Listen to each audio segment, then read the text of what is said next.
বাংলাদেশ সহ ৯ দেশের উপর ভিসা নিষেধাজ্ঞা আমিরাতের। বাংলাদেশ সহ ৯টি দেশের উপর ভিসা নিষেধাজ্ঞা জারি করেছে সংযুক্ত আরব আমিরাত। ২০২৬ সাল থেকে দেশগুলোর নাগরিকদের পর্যটন ভিসা ও ওয়ার্ক পারমিটের আবেদন সাময়িকভাবে গ্রহণ করা হবে না। সম্প্রতি দেশটির অভিবাসন কর্তৃপক্ষ এক বিবৃতিতে এই তথ্য জানিয়েছেন। ভিসা নিষেধাজ্ঞার আওতাভুক্ত দেশগুলো হল Afghanistan, Libya, Yemen, Somalia, Lebanon, Bangladesh, Cameroon, Sudan, Uganda. সংযুক্ত আরব আমিরাত সরকার আনুষ্ঠানিকভাবে নিষেধাজ্ঞার জন্য কোনো কারণ প্রকাশ করেনি। তবে বিভিন্ন প্রতিবেদন ও সূত্র থেকে জানা যায়, নিরাপত্তা উদ্বেগ ও ভূরাজনৈতিক সম্পর্ক ও কোভিড-১৯ মহামারী মোকাবেলার উদ্দেশ্যে এই সিদ্ধান্ত নেওয়া হয়েছে।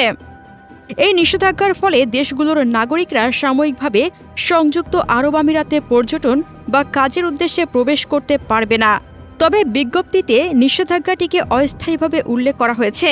নিরাপত্তা ও স্বাস্থ্য মূল্যায়নের ভিত্তিতে সংযুক্ত আরব আমিরাত সরকার ভবিষ্যতে এ সিদ্ধান্ত পুনর্বিবেচনা করতে পারে।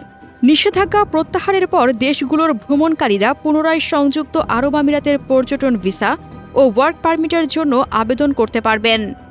হাসনাতুজ্জাহান হিমু, মিহান নিউজ 24।